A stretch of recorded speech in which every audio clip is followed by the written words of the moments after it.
On today's show, we're going to be rock pooling for crabs down at the seaside, and I'm going to be delving deep into a compost heap, searching for slithering slow worms. And in the depths of the forest, I'm going to be meeting some wonderful wild boar, and I'll be getting my hands on a hairy, scary, huge bird-eating spider.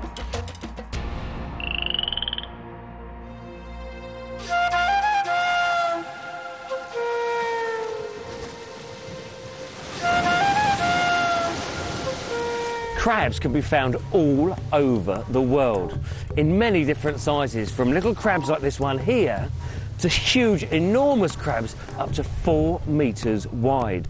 Now, crabs don't actually have their skeleton on the inside of their body, and the reason that a crab is so hard on the outside is because this is his skeleton, which means it's very, very difficult for something like a seagull to break him open and eat him for their dinner. Now, the other thing these guys can do, if a seagull tries to catch them, is they can run on their really fast legs. Now, this young lady has got my finger here. I don't know if you can see, but she's giving me a really good pinch with an amazing pair of pincers. Now, originally, crabs had 5 sets of legs to run around on, but that front set that you can see right there, so they don't use for running anymore. They've grown to become a really strong set of pincers or claws, which is what the crabs use to catch their food and to do something like she's doing right now, which is pinching me to try and get me to go away because she wants to go back underneath her rock where she lives. And they're really quite powerful, and it's starting to hurt. You just will not believe the amount of animals, creepy crawlies and beasties that you could find right here in your own back garden. And one of the best places to start, if you've got one, is your garden pond. So let's go hunting.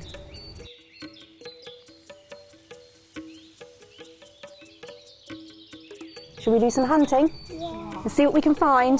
Yes, okay, we're going to have a little dig now. Now, Edward's just going to give me a little bit of a hand right underneath the weeds, because very often in a pond you can find some really cool animals underneath the weeds because it's where they like to hide. We're going to give the net just a little shake, just so if anything's sitting in those weeds it might just fall gently into the net, and then we're going to gently lift the net, bring it up out of the water. Now, do you think we've got something in our net? Hopefully. Yeah. I really hope we have. Let's have a look and see.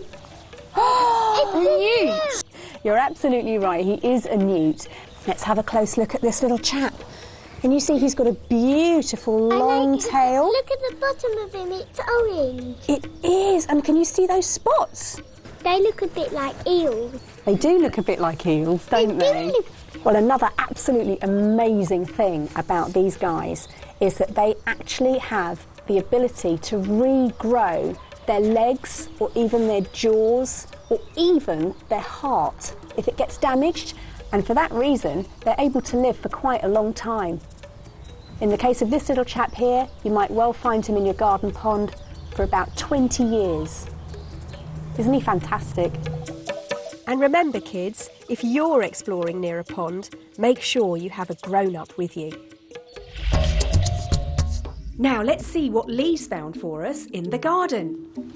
So, another amazing animal can be found in our back garden, and they can be found right here in a compost heap. Now, a compost heap is made up of grass cuttings. It can be made up of vegetable peelings from the kitchen, but also leaves and sticks. And what we're looking for is something called a slow worm. OK, now we're going to have a little rustle around. They like to live nice and deep in here because the deeper we go, the warmer it is. And let's have a little look around in here. There's nothing through there. OK, have a little search through. Oh! Have a look at this. Just sleeping in the compost heap down here was a beautiful slow worm. Now, kids, come over and have a look at this. Now, slow worms are not actually snakes. Even though this one looks like a snake, it's a lizard, but it doesn't have any legs.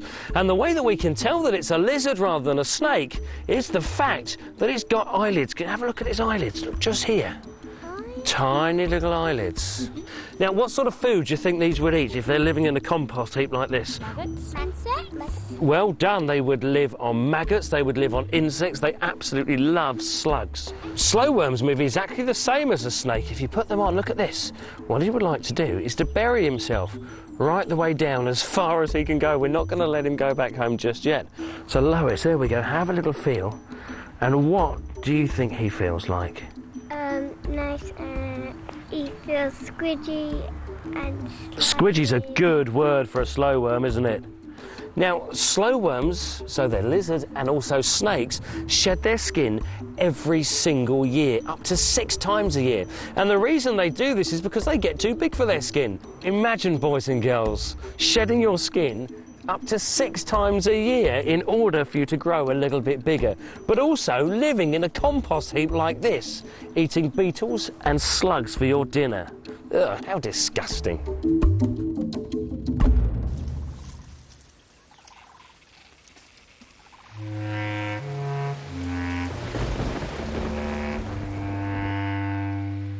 Excuse me, could you tell me please, Mr. Vulture, what's this thing at the end of my leg?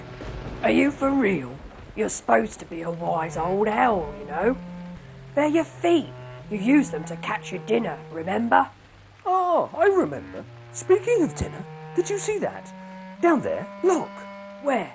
There. Where? There. Where? They're running around.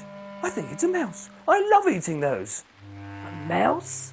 Ugh, I couldn't eat that. It's not dead yet.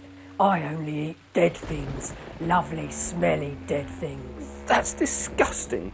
I'm off. Oh, I'm all alone now. What am I going to do? I can't help being a vulture.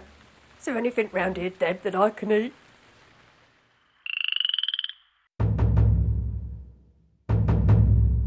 This week in our exotic creature section, we're going to meet Martha.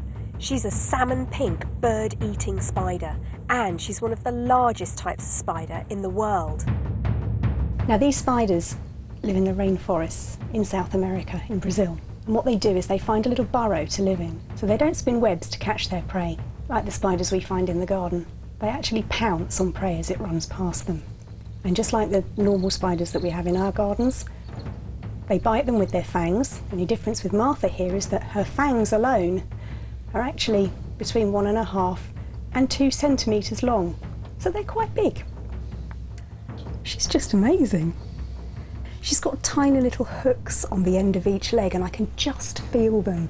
Very, very gently. It doesn't hurt at all, but she's just using those hooks to keep a hold. She's quite small as she's sitting here with her legs sort of all bent up. But when she spreads her legs out, believe it or not, she is actually the size of a dinner plate. But even though she's called a bird-eating spider, birds are actually one of the animals that she really doesn't eat at all.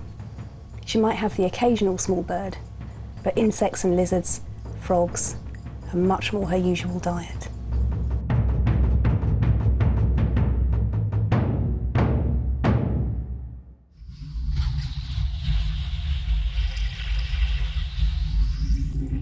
Now we move to the air and have a look at this magnificent bird of prey, the kestrel. These birds can be seen hovering over motorways and fields, looking out for their dinner, which are mice and voles. But although she's only small, she's completely kitted out to do the job. So let's take a closer look. Birds of prey have razor-sharp nails on the ends of their toes that are called talons, and they use these to hold their prey with. But take a look at her beak. It's sharp, it's hooked, and she uses this to eat her food little piece by little piece. But their eyesight is absolutely amazing. Kestrels can see about 8 times better than ours, which means that she can see a little mouse or even a grasshopper for anything up to about 500 yards away. When kestrels are hovering, you'll notice that they keep their heads incredibly still. When they're focused on something, their bodies can move as much as they like, but their head can stay perfectly still, and the bird can focus on its dinner. How amazing is that? So from her talons to her beak, she is an awesome predator.